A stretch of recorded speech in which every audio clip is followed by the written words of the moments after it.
Nahaganissinga. Welcome back, everyone, to Rising Warriors. Rochelle Kulei. We are on season 3. Wow. Yay!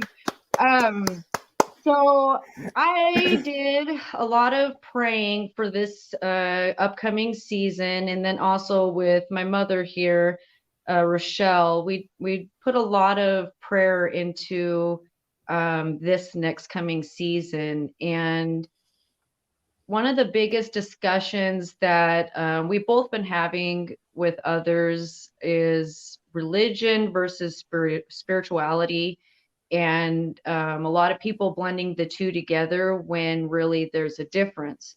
And so, in the native way, we own into our spirituality. And so, we are going to be throughout the season, we are going to be talking about different ways of what that spirituality mean, um, different ways that, while walking on our paths, that we can own into our own spirituality, our own connection to Creator, and really living our own journey and our own staying on our own path in the times that we're in now. So today we're going to start with, what does it mean to follow the path? So, in Indigenous traditional teaching, following the path is living a life where one is seeking harmony and spirituality in all ways. However, the path is one that leads to Creator, and there are many ways to walk it. So, I'm Mm. excited to be talking on these things. So, welcome back, Thank you, Rochelle, Rachel. Mother. And well, we'll just get started. Okay. Can you hear me okay? My Yeah, I volume, is it can. okay? Yep. Okay. Yeah, I think this is important. What does the path mean? And often in indigenous tribes, they also call it the Red Road.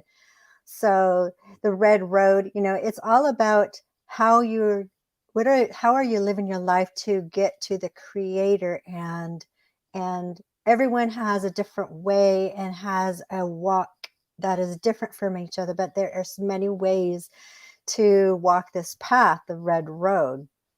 And I just think I've been thinking a lot, but about our divine beings. We were born, okay, with a spiritual existence. We are the same. We are divine beings, and we have this. We have spiritual intelligence. It's when we experience difficulties and hardships that like block the vision of who we are, and we start to give in and have a false perception of ourselves, and then it blocks our vision of how we see others as well.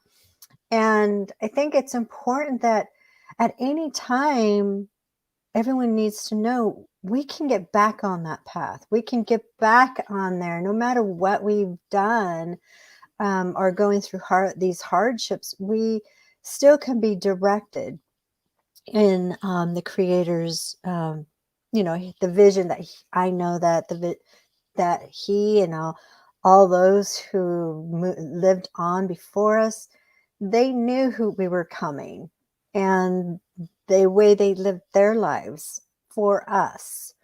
And so I think it's important to think about how we honor that, and how are we going to get back on if we're not on the path.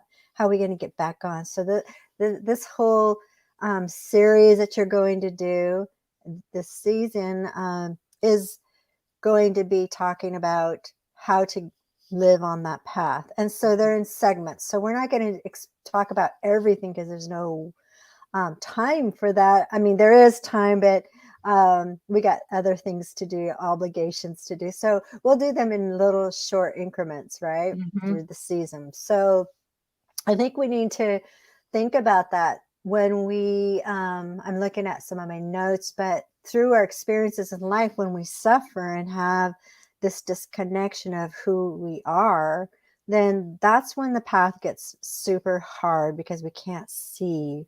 And lots of times, and I think sometimes that's necessary too, because hardships seem to pave a way to get you to where you belong, if you may not have discovered any other way. And so I want to talk about, how do we find that path? The first thing I think is nani sunte, shunte, nani shunta, and that means prayer. We got to start out with prayer. And so we give ourselves to Dhamma Appa, right? That means we got to let go of the ego and let go of that idea that we have to have control over everything. Okay, that is not our way of thinking, and it wasn't our ancestors' way of thinking. It was about about giving in and accepting things that are coming, because we know those lessons are coming to teach us, but having compassion during that time of those difficulties, right? Mm-hmm. So the prayer, I've relied on that all my life. And as a small girl, um, I had this power and belief in who I was. And it's not until like difficulties came along, and humanness of other people who you have no control of when you're young, or it could be even as adults, but you don't have control over how they treat you. And by the age of 12, 13 years old, I gave in of that power, gave into that power, believing that, oh, I must, whatever that human was telling me must be true, because it keeps they keep, reinforcing that. So by then I'm thinking, maybe this is true. But then when I kept praying and I would ask, please help me to have power and the strength to hold on to the belief in who I am, and I would get this peace. And I would ask, please help me through these difficult times. And then Creator would send me aunties to talk to, uncles to talk to. Uncles are great uncles who would tell me they love me. They tell me that I'm the best thing in this world. And they would build me up, and I would hang on to those words. And so Creator sends us friends. Maybe it's just one friend, maybe it's many friends, but he sends us friends and relatives, and it doesn't matter if it's, it might be a relative that's not within our blood, but they become relatives. And so we have these ways to connect and be online, and they can help us align our intelligent being back onto the path. So I really think it's so important that we rely on the prayer, and rely on Creator, because we need to rely on the Creator. We need to rely on our spiritual ancestors, and they'll come to us and when we are in need of them, because they love us and they haven't forgotten us, and they still want to be a part of our lives and direct us. And in Indigenous perspective, we don't separate the spiritual world and this world, and many different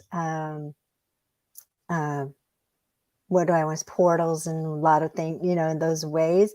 They're all one. We live in them back and forth, and that's what the path is trying to stay and honor the path and learn from what we have to go through, right? Mm-hmm. I was thinking about you today, Rachel, and I was thinking about the hardships that you have come across in your life. But one in particular is when you got into a car accident when you were 17, 18. Mm-hmm. And it changed your whole life for a while.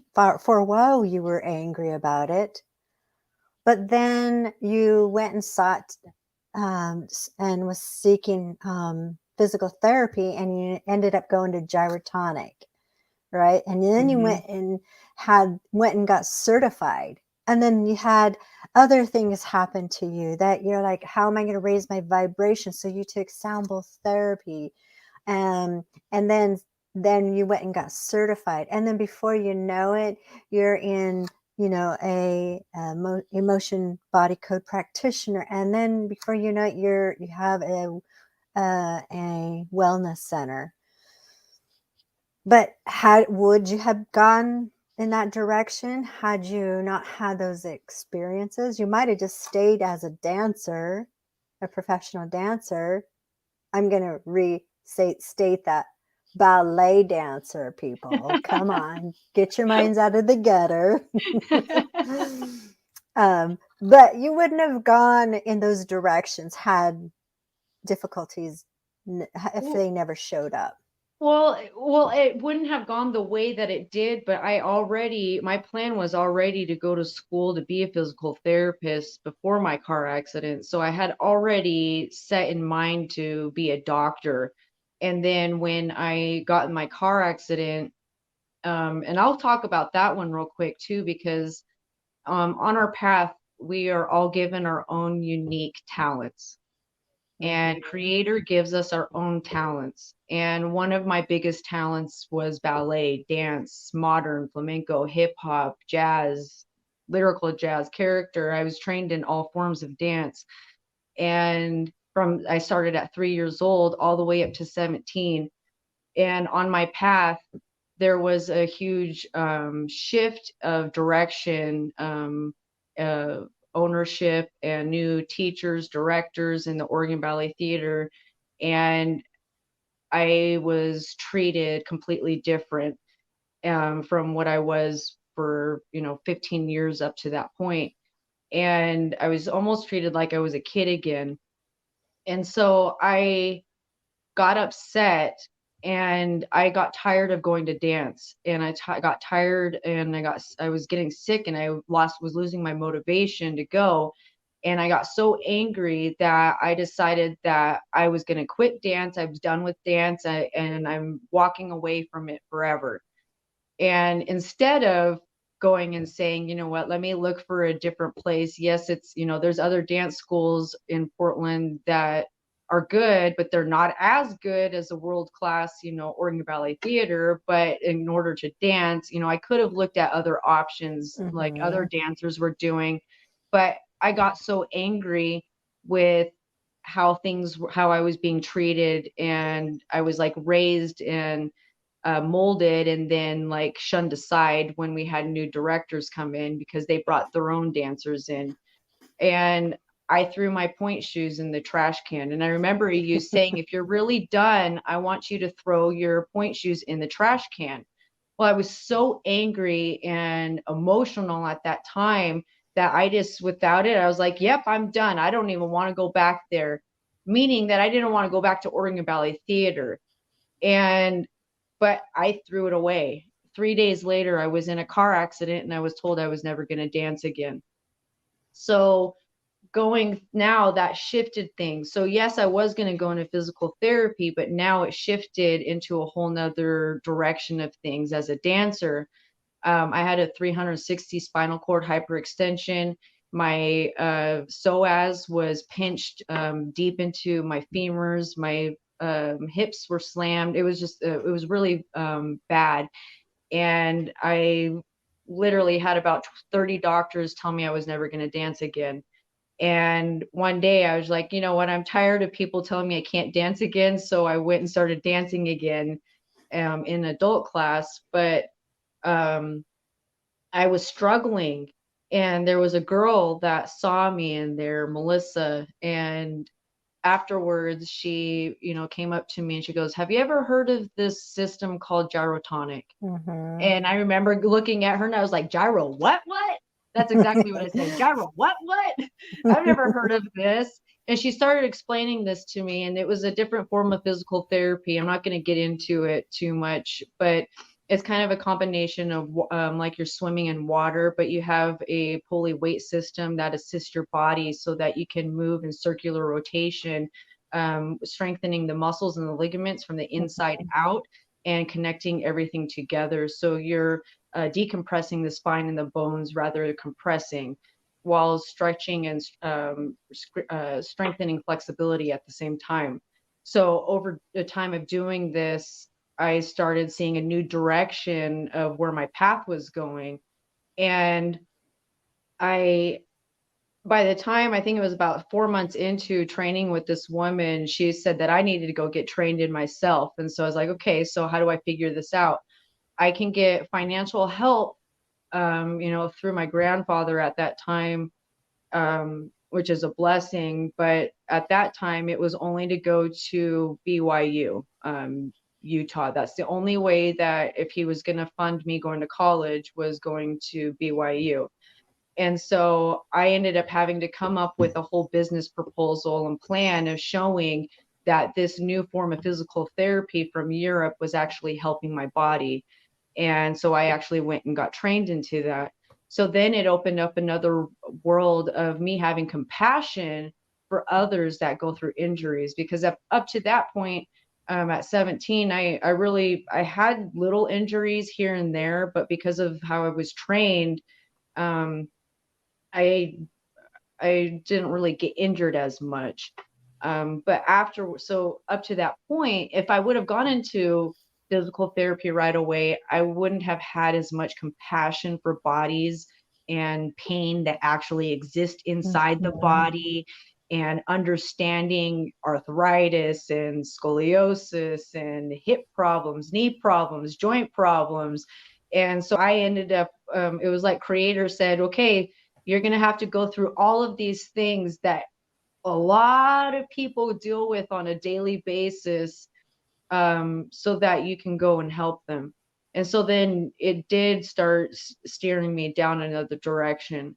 Then I get cancer and I have to learn, okay, I apply herbology. I get certified and go get my degree in herbology. And then like you said, with the sound bowl, raising my vibration. And to me, it was that I fell in love with these modalities that were helping me when I was seeking, and I've been seeking for all different types of therapies and healing modalities. And so if this works for me, I know it's going to work for other. And so my thing was that, okay, if this works for me, then I know how I can help others, and this is going Mhm. to help others. And so then that's where that led to the wellness center. So then by the time we opened the wellness center, and I have, 70-year-old clients, 80-year-old clients, big range, of clients and age. But the older ones, they would dismiss me at first and tell me that I didn't know what I was talking about in relation to their pain and what they were going through. But because of all of the traumas that I've had to go through the past 15 years, um, I was able to relate with them, and they would look at me and go, "Oh, okay, you you do have problems too. Like, okay, you do Mhm. understand. Oh, you do have physical pain and emotional pain. Okay, you get it." Then we start to create another form of relationship that helps me with them on their path. And for me, it's like giving them the tools so that I'm not constantly doing it. And I tell my patients, yes, I'd love to see you every day or every week, but the goal is to not see you. And Right. the goal is that you have your own tools, and that you gain the tools and knowledge so that you don't need to come see me anymore, and that you can apply them every day in your life. And so Mhm. that's kind of like where it's led to this podcast too, going through COVID and um, not being able to perform, not being able to do certain things for me. I was like, okay, I'm not sharing my voice right now. I'm not speaking. So then I started noticing like my throat was hurting more, and I was losing my voice. And it was until I started speaking and sharing, and then being inspired to start this podcast even. So there is so many things, and you are correct that if I hadn't gotten in that car accident at 17, I would not be where I am today. I would have, who knows where I would be. Right. Right. And so we have to, when we go through difficult times, take the moment and take the time to say, okay, what is it that I'm learning here? And so the next thing, as I said, we want to have that prayer and asking, right? Hmm. Prayer is one thing that is one area of our lives that can be habit and can be a powerful force. You've got to set time. Once we find a routine in what you're going to do and how you're going to prepare for your prayer, your body cells start to remember and it will listen, right?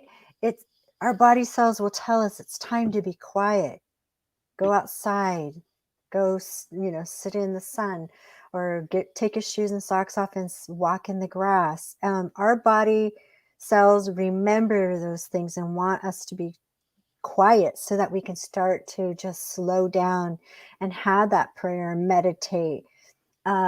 It's the stimuli of cedar, sage, or the sound of the drum, or just walking by the trees. Those things help us and to remember, prayer, right? And prayer doesn't, I don't know, I was taught, you get on your knees and you pray, and I think that's how everybody had to do things, and through trauma, boarding schools, but to me, prayer is everywhere. Every walk I make, every time I see or hear an ambulance, prayer, bless that person who's struggling and going through, to help them, paramedics to have knowledge to help this person.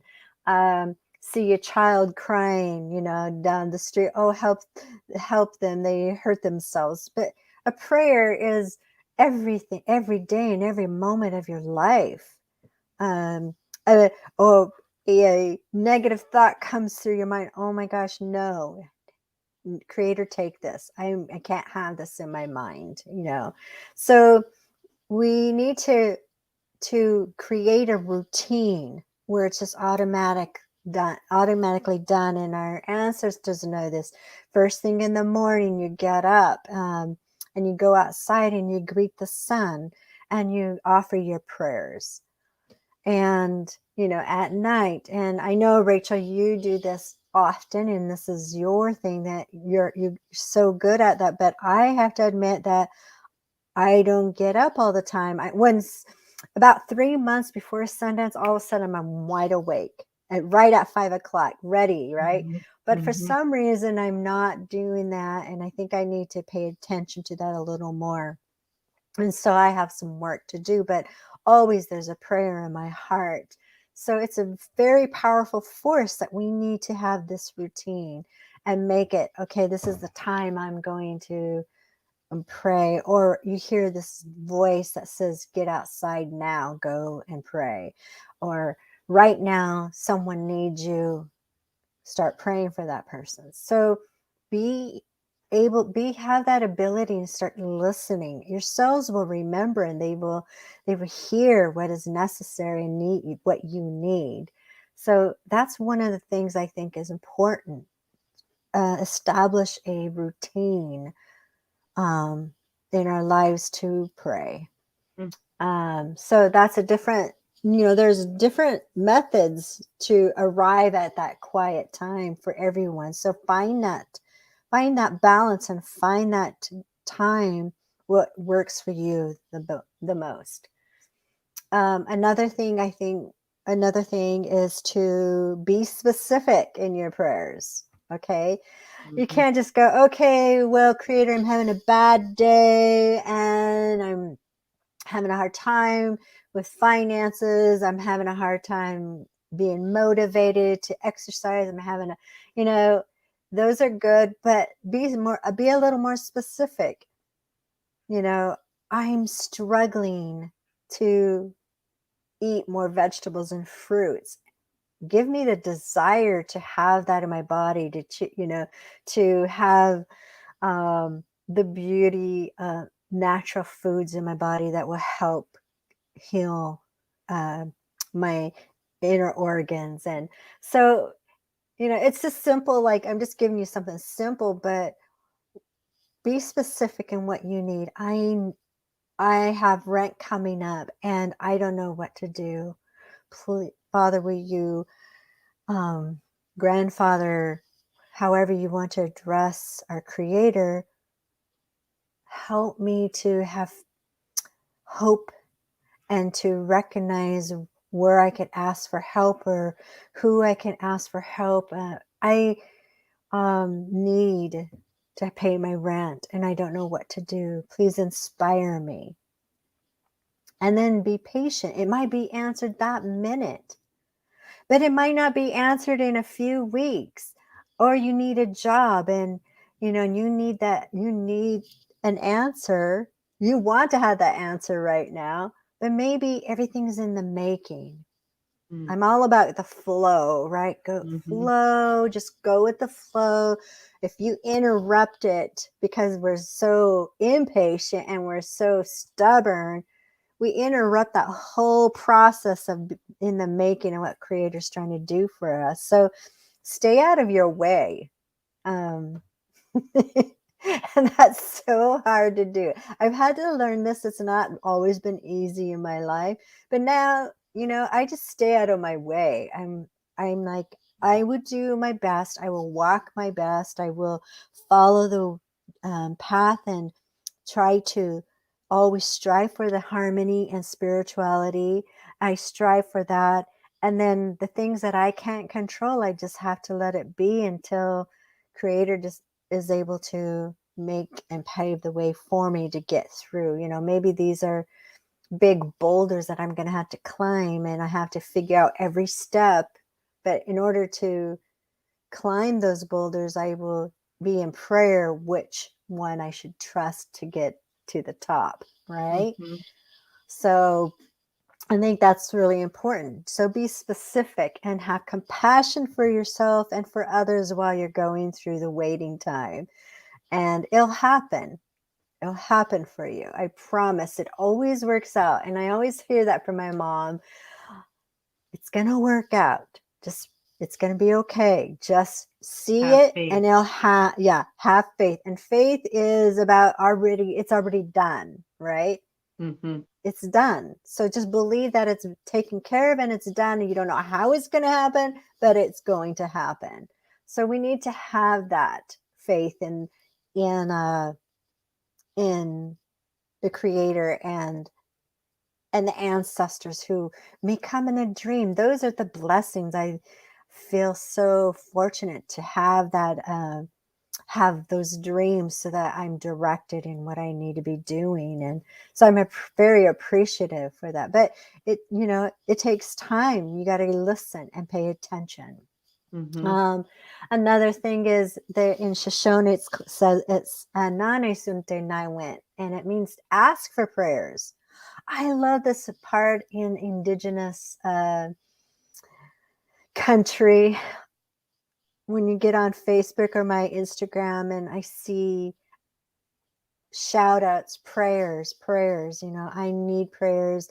My family's struggling, or my family, one of my family members in the hospital. I love that we can call on each other and you see just comments, prayers, we're there for you, prayers. We need to ask for that help. Ask for prayers, right away. And for us, and what I love is you have your ceremony people and your ceremony relatives, and we can call each other. I don't know how many times through raising you all, not knowing what to do. Oh, we'd call one of my ceremony sisters and ask, please pray. And I don't have to talk about it. I just will text everybody, I need your prayers. Help me to be strong, or help me to understand, help my children. We all need that help. And we need to always ask for that prayer, because we can't do it alone. We cannot live on this journey alone.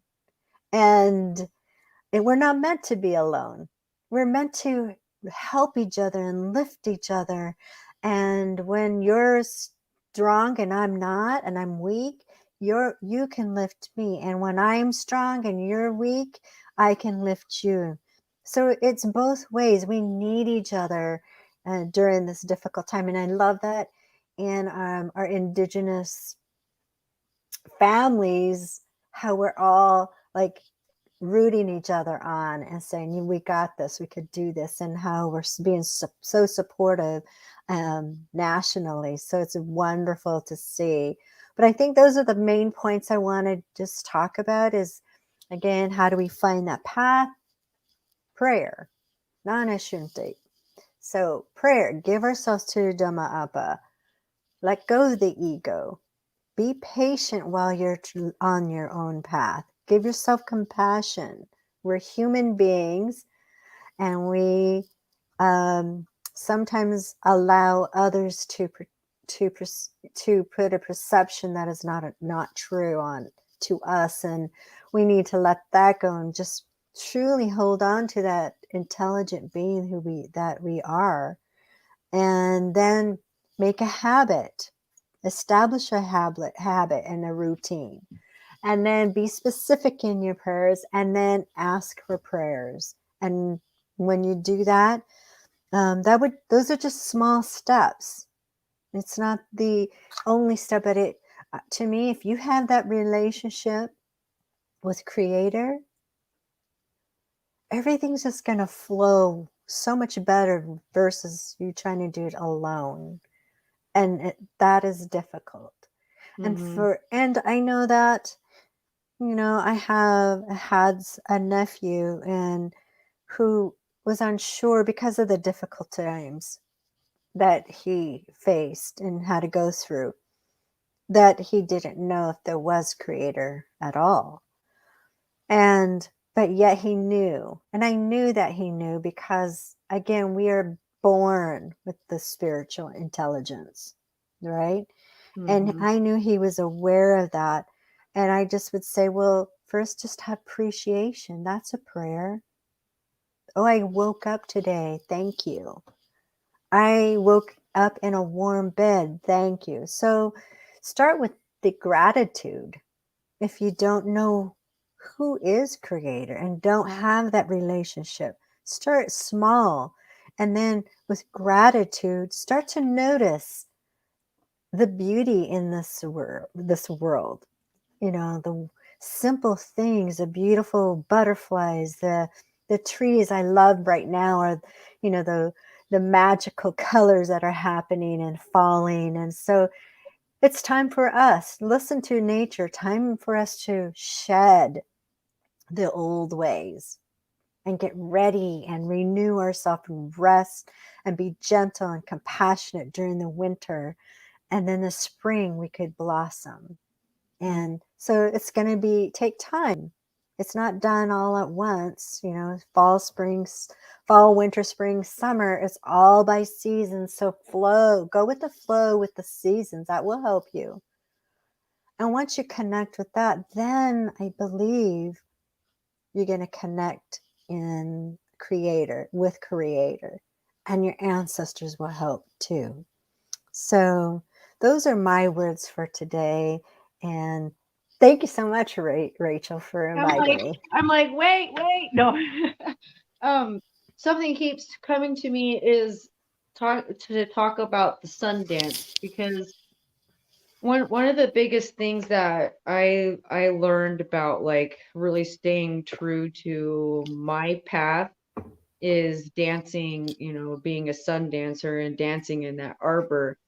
And when you're in there for 4 days in the Shoshone, we don't have any. I know there's other tribes out there that give water on certain and days and things, but for us, we don't get any water or food for 4 days. And by that third day, it's very, very hard. You're in 100 and, for us, the last Sundance was 117 degrees, I believe, on that third day. But it's, staying focused. And Mhm. and this is the thing that I kept hearing today, is that in Sundance, is in the center is the pole. And yes, there's a pole there, but it symbolizes so much more than just the pole. That's creator, that's, man and woman coming together, Mother Earth and creator coming to earth. And that's where you focus on creator. When I remember the first time I was in there, I would stay focused on the pole, but then because of ADD, my eyes and my vision would start to wander, and I would start looking around at what everybody's doing, and then all of a sudden I would get a thorn in my foot, and it would remind me, and I'd look down, I'm like, oh, I'm not paying attention to my path. Or Mhm. I would look down, and now all of a sudden I'm crossing paths with someone else, or with one of the sisters that's next to me. Or at one point, I think I crossed over into your path, and then I have to like go refocus again. And I'm like, no, stay on my path. And in life, we hear this a lot, the sheep herders, the cattle, everybody's following the herd. It's trying this path is staying on your path. We can follow what everybody's doing, but when we start following what everybody's doing, we're not really listening to what creator wants us specifically to do in our path. We can Mhm. all move forward together, but each one of us has our own mission, our own callings, our own gifts, we are our own. There's not one of us that is created the same. So we can try and, beat ourselves up that I don't look like her, I don't look like him, I don't do this, my hair isn't this long. I'm not fit, or we can go and do these things, but then now you're looking into the world. You're looking Mhm. at what the world is wanting you to do. Now you're starting to go off your path. And one of the biggest things that, as a dancer, that you taught me was, thank goodness you never had a scale. And you Mhm. always taught me to feel good. It doesn't matter Yes. what I weigh on the scale, it's how I feel. And if we own into what we individually we feel, then you're going to be happier.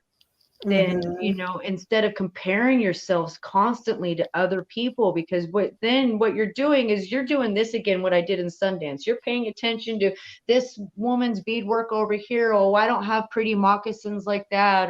And it's like, no, we're back. That's not what the purpose is. We're in here to Mhm. dance. We're in here to pray. Every step, every walk in those 4 days, everything is a constant prayer. So when we come out into the world, it's the same thing. Every step that we do it's that prayer. But then we also, because we're aware, we can be aware of others that are around us. That's when we can also know, in, hey, I know this person needs prayers. I see this person needs help. um Mhm. the other day, there was this woman that was really struggling with her crutches and walking. She had just got out of surgery, and I was heading out of the rebound physical therapy, and I could have easily just walked in front of her, and I could have easily just got on, because of COVID, I could have easily just got on that elevator and just left her there in the hall, and just like made her wait for the next one because she wasn't fast enough. But instead, I kept actually being aware of her needs. without her Mhm. having to say anything. So I held the door for her. Then I held the door for her getting out. And then I was walking ahead of her, and then I started noticing that the handicap door, because I opened the handicap door for her, and it started to close. And so I held it for her because she wasn't making it there fast enough. We can assist each other, we can help each other, we be aware, then we can know, okay, this is when we can actually go in and actually help this person. Or Mhm. being in tune, there's especially like there's so many different kinds of homeless people, and especially here in Portland, and we're always taught, that it's the community's job and responsibility to take care of the homeless. And so we can blame the government all we want, but really we should be looking at ourselves as a community, and why aren't we helping our own people? Why aren't we helping our own brothers and sisters on the street? Mhm. And so, you know, listening, oh, okay, I may not have money, but this I have water. I can give this person a water. The other day I only had $10 left until in my pocket until I got paid the next day. And I got to dance, and there was a whole homeless man sitting there on the side, and I just hear, give him your $10. And so I just walked over there and I just gave it to him, and I said, here, creator says he wants you to have this, go get some breakfast. I don't have Mhm. time to go get it for you. And he kind of looked at me and he was like, well, don't you need this for your truck? And I was like, no, I'll be okay. But then that's where I have that where you've helped me and raised me with grandma too, is having that faith that, you know what, if you're going to give your last dollar, it's going to come back. Mhm. And it was later on that day I ended up getting $50 that was just randomly sent to me. And so I just knew that I would be taken care of. I also gave a, a umbrella because it was raining really bad the other day, and this guy was walking, and I don't know if he was homeless or not, but it looked like he needed an umbrella, so I gave him my umbrella. I could have been, well, this is my umbrella and I paid, for this, or I have a sentiment value to it, but it's no, I can replace that. And here, take this. You need this more than me. So that now is a return. Maybe that man was praying for someone to give him an umbrella. Right, and you were the answer to Answer that to prayer. that prayer. So it's not just being on the one side of asking for prayers, but it's also, being in tune and listening and staying focused. Creator, help me be, a tool so that Mhm. I can also help others. So it's not Um, just about me, yes. it's also about others. So I wanted to speak on that. That's been, I guess, kind of been replaying through my mind today, is that, stay focused on the pull, creator, stay focused on you, but still be aware of those that are around you. That doesn't mean that, okay, Rachel said stay focused on me, so I'm only going to do me, and I'll get to you when I can. It's no, you have to find a balance. And that's one of the biggest things that I had to learn through this last round of cancer, is learning how to find a balance, because I gave too much of myself that I didn't give back to myself. Right. It's all about the balance Mhm. and simplify. That's my motto this year is simplify. Don't overextend myself and know my limits and just listen. I want to do more, but I just hear no, stay still, simplify. And I And and so and at times it feels guilty. Like I feel like I need to do more. I need to and then I hear no. They're okay. Simplify, Rochelle. You stay quiet for a while. It's just stay still. And mhm. it's so uncomfortable for me and it's so strange, but I have to listen to that and honor my body. I mean, we've gone through a lot the past few years, and I just have to honor that and say, okay, it's all right. It's okay. So, It's this okay to say year, no. yes. So this year I said, okay, then I will only be involved in only 2 organizations, and I'm not going to do more than that. I'll just simplify. And not to say I won't help others, but I'm just saying that I I just need to take care of my well-being. So, um, As we all it's need to. strange. It's a strange thing for me to do. So I'm on the other side, like, I'm the one maybe needing those prayers to be strong and to hold space for everyone. And, there's lots going on. So that's where I need to, just really stay focused on that. And I thank you for that wonderful example about staying focused. It's so important that we stay focused on that, and on the pull and on your own path, because once you get off, it's hard.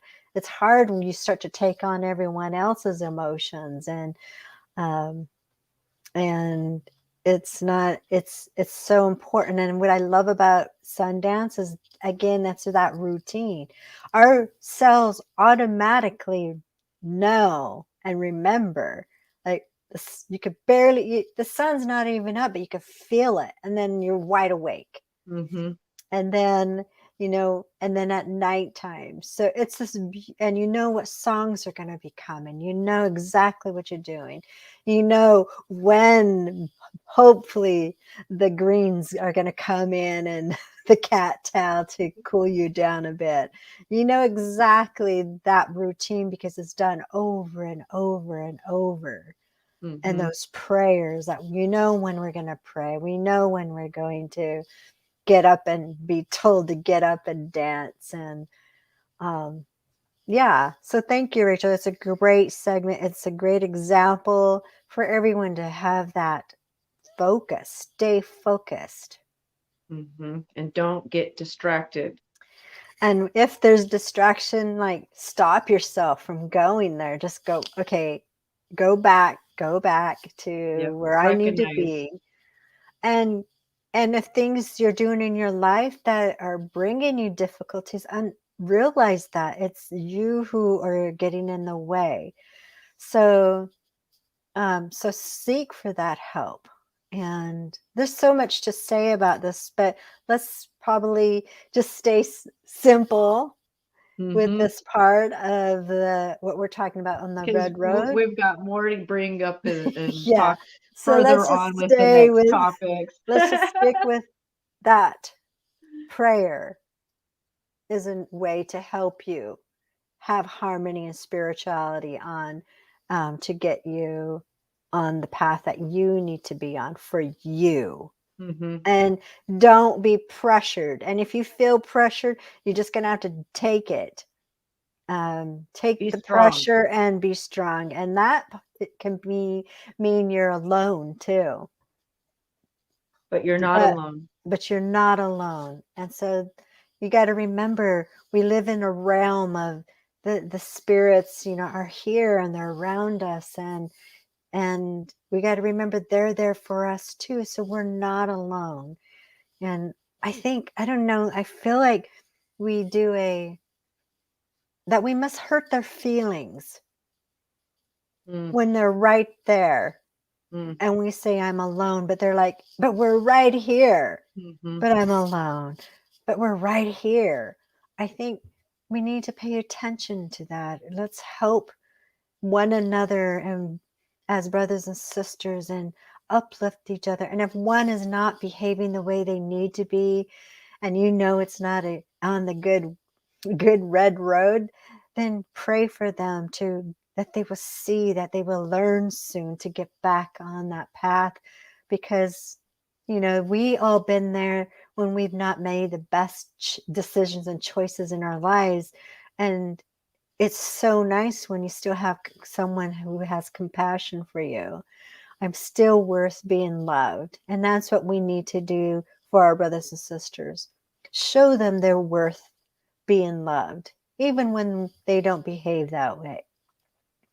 Even when I don't behave the best, show me some compassion, help me through that. Oh, something must be happening. Mm. And, you know, we got to be so kind to one another and pray for each other. And